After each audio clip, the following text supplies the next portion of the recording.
So I watched Jujutsu Kaisen recently, and it was okay. It was just okay. It wasn't incredible. It didn't leave me wanting to kill myself. It was fine.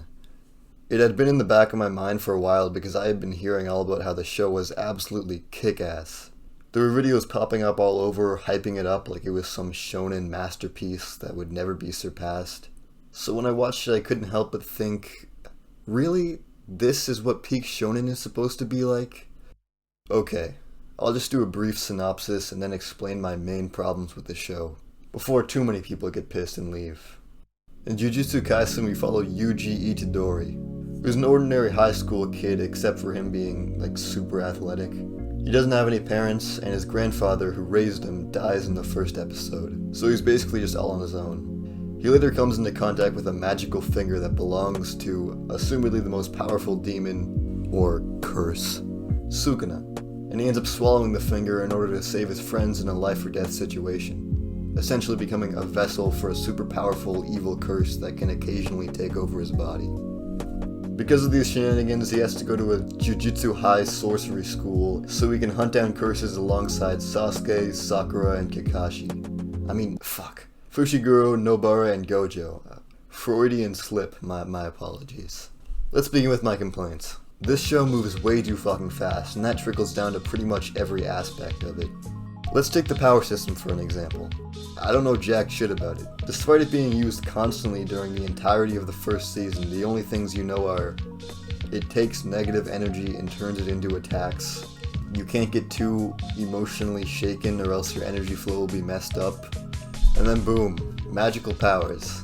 The show will just pretend that the power system was well explained and will occasionally throw in lines like, "Oh, he uses the Shikigami technique. What the fuck is a Shikigami?" Oh, you're not gonna explain, are you? I feel like a solid explanation would go a long way when it comes to all of this bullshit being thrown in our face. How do you turn cursed energy into magic? What are the categories? What is the cursed speech technique? How the fuck do you create these barriers, and why do they make it so that your attacks hit no matter what? And why does this guy have to collab every time he uses a move? Are there restrictions like Nen? It seems nitpicky, but it's such a jarring experience to watch a show pretend that they've given a good explanation to an in-depth power system, when in reality they've just taken the fairy tale route of random bullshit. The second thing that suffers from the pacing is a lack of suspense. It's a pretty important literary device. You see, in Naruto they first introduce the tuning exams. Then they hype up the main players involved in it by giving you glimpses into how powerful they are. So when they eventually face off, it's this feeling of, holy shit, it's finally happening. If we compare that to the student exchange event, because, let's be honest, it's like night and day. It's mentioned briefly 2 or 3 times in a few episodes, and then suddenly we're having a battle royale face-off, in which there's 2 actual fights before they just go and face the big bad of the arc.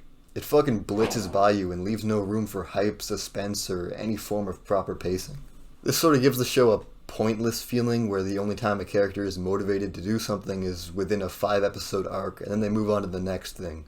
And this problem is accentuated by the characters having no visible goals. What's Yuji's main motivation to drive the story? He wants to die a proper death. What the fuck does that mean? And I actually like Fushiguro as a character, but I do not believe for a second that this guy wants to be a sorcerer. You're telling me this man wouldn't rather be at home jacking off? No shot. There's a similar issue with Gojo and Nobara. I just don't believe that any of these characters have given me a proper reason to believe that they want to be a sorcerer. And the last of my main issues I'll talk about is stakes. Now we all know that the main characters in a shonen aren't gonna die until the final leg of the show. Obviously, Haku was never going to kill Sasuke on episode 15. The show continues for a few hundred more episodes. But there's at least a sense that in the context of the show, there's imminent danger. And if you're invested enough, you can even feel nervous for a character, despite the likelihood of them dying being pretty much zero. I never felt even an ounce of that in Jujutsu Kaisen, for 2 reasons. Number 1, the characters in the show do not take threats seriously at all. They'll often just dick around, or trade a tense environment for a shitty gag, which makes you in turn feel like nothing matters because characters just act like aloof idiots. The second reason there's no threat is this character, Satoru Gojo. He is so ridiculously overpowered it's stupid. I mean, literally, it was a stupid choice to make him so strong because it defeats the purpose of team missions. If he's there, nobody can die, and if he's not there, he can apparently travel several kilometers in the span of a few seconds, so suck to suck. When you introduce a curse that's supposed to be the strongest curse out of all of them, and then have the character say that even at its maximum strength it wouldn't be able to beat them, it kind of takes the danger out of every situation. Like imagine Naruto, but replace Kakashi with fucking Saitama, and imagine how much less tense the arcs would be. Alright, I gotta reel myself back in. What did I like about the show? Well, the fights were animated spectacularly. It really is a beautifully produced show. And the choreography is pretty damn good too. Even though the abilities were confusing, they were still damn fun to watch, especially Boogie Woogie. I thought the voice acting was also pretty well done. I watched the dub, but I'm sure the sub was impressive. I felt that the final arc in the first season was pretty well done. There was no Gojo, so there was actually a sense of danger, and Fushiguro finally did something other than get the shit kicked out of him. And there were 2 times when I actually laughed at the show. Number 1 at the Mirko Krokop thing, and number 2 at the Jennifer Lawrence thing. Wow, is he famous or something? It's just a rumor, but I heard that he beat all the stages of Ninja Warrior, and that he's the reincarnation of Mirko Krokop. But Mirko's not even dead yet. I think it's hilarious seeing anime characters reference real-life Western media. It's just bizarre and cracks me up. Again, I don't think it's a bad show, just not spectacular. No, I didn't read the manga for those wondering, so I guess it could somehow heat up and I'll have to eat my words in a few years, but I mean, I'd be fine with doing that as long as the show improves.